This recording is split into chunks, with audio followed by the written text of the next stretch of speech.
Hello students, आज हम लोग कंपाउंड इंटरेस्ट के बारे में फिर से थोड़ा जानेंगे। आई थिंक आपको थोड़ा सा कन्फ्यूज़न है, लेकिन उसको जानने से पहले ये जानेंगे कि इंटरेस्ट क्या होता है। इंटरेस्ट इंटरेस्ट क्या है? Extra money paid by banks और post offices on money deposited with them. यानी बैंक्स और पोस्ट ऑफिसेज में अगर आप मनी डिपॉजिट करते हैं तो बैंक्स खुद उस पर कुछ परसेंट का इंटरेस्ट देते हैं, जो आपके लिए फ़ायदेमंद होता है। ठीक है। अब जैसे कि आरडी होता है यानी रिकरिंग डिपॉजिट, या एफडी होता है यानी फिक्स डिपॉजिट। आप जानते हैं ये दोनों करने पे आपको बैंक जो है वो इंटरेस्ट देता है आपके खुद के पैसे पे। ठीक है।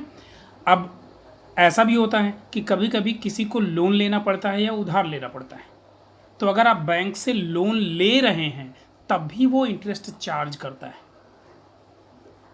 यानी आप अगर अपना खुद का पैसा बैंक में डिपॉजिट करेंगे तो वो इंटरेस्ट देगा आपको, और अगर आप उससे लोन लेंगे यानी पैसा उधार लेंगे तो भी वो इंटरेस्ट चार्ज करके आपसे पैसा लेगा।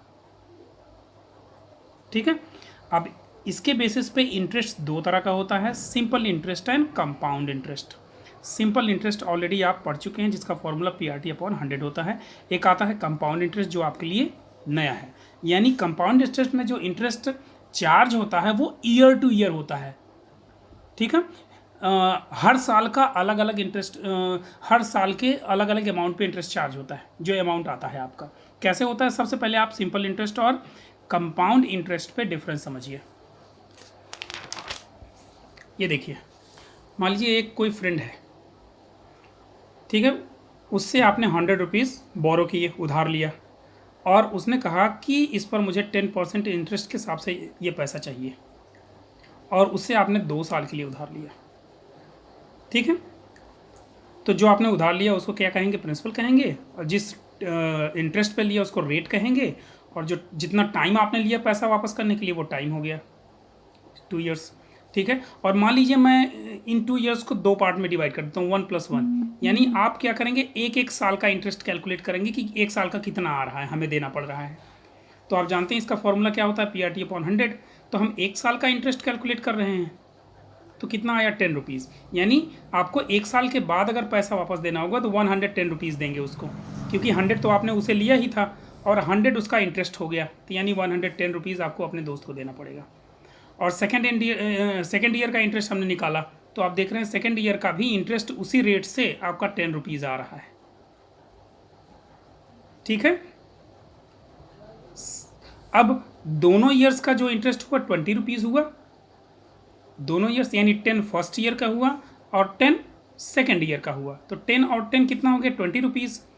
और जब अमाउंट आप कैलकुलेट करेंगे तो क्या होता है? Principal plus interest. तो 100 + 20 यानी 120 रुपीज़ आपको 2 साल के बाद उसे देने पड़ेंगे।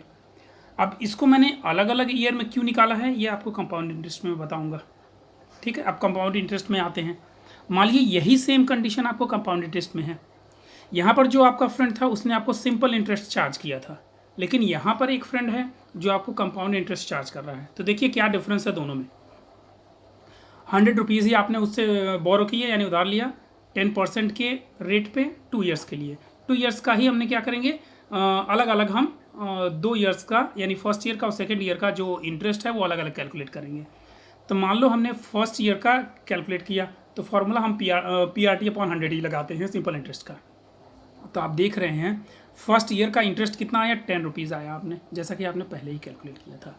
अब इसका अमाउंट कैलकुलेट कर लें, तो अमाउंट कितना आ जाएगा? 110। ठीक है। अब यहाँ पे जो 110 आपका अमाउंट आ रहा है फर्स्ट ईयर में, अब यहाँ से डिफरेंस हो जाएगा आपका कंपाउंड इंटरेस्ट। अब यही अमाउंट सेकेंड ईयर में प्रिंसिपल का वर्क करने लगेगा। That means this amount will be used as a principal for the second year. ठीक है। तो सेकेंड ईयर में प्रिंसिपल क्या हुआ? ये अमाउंट हो गया। तो हमने प्रिंसिपल की जगह 110 लिखा, रेट वही रहेगा 10%, और एक साल का हम ऑलरेडी कैलकुलेट कर चुके हैं, सेकेंड ईयर का फिर से कैलकुलेट कर लिया 1 ईयर। आ गया आपका कितना? 11 रुपीज़।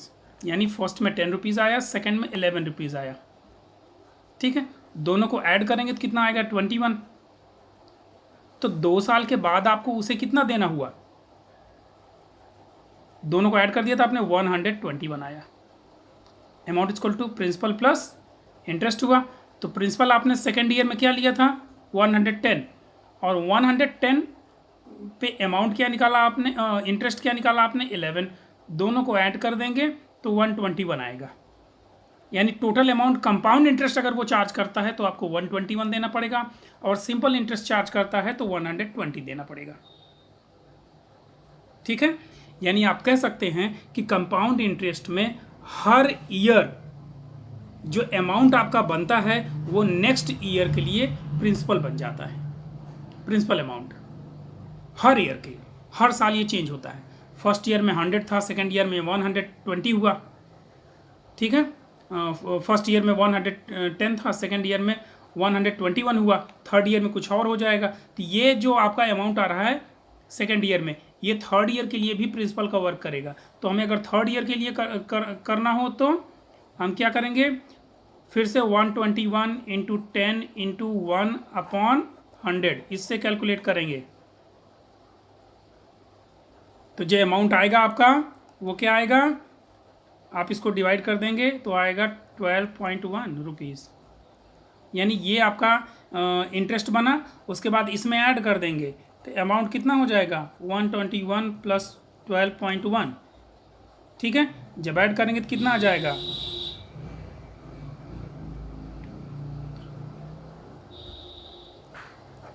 यानी ये थर्ड ईयर के एंड में आपका अमाउंट आ रहा है। थर्ड ईयर के एंड में अमाउंट आ रहा है, तो जो थर्ड ईयर के एंड में आपका अमाउंट आ रहा है वो फोर्थ ईयर के लिए क्या होगा, प्रिंसिपल बन जाएगा ये फोर्थ ईयर के लिए। तो ये होता है कंपाउंड इंटरेस्ट और सिंपल इंटरेस्ट में डिफरेंस। सिंपल इंटरेस्ट में हर साल जो अमाउंट होता है वो सेम होता है, या सॉरी जो प्रिंसिपल होता है वो सेम होता है। सिंपल इंटरेस्ट में हर साल जो प्रिंसिपल होगा सेम होगा, लेकिन कंपाउंड इंटरेस्ट में हर साल जो प्रिंसिपल होता है वो चेंज होता रहता है। वो डिपेंड करता है कि आपका फर्स्ट ईयर का अमाउंट क्या आया है, सेकेंड ईयर का अमाउंट क्या आया है, और थर्ड ईयर का अमाउंट क्या आया है। हर साल का जो अमाउंट आता है वो नेक्स्ट ईयर के लिए प्रिंसिपल का वर्क करता है। ये था आपका कंपाउंड इंटरेस्ट।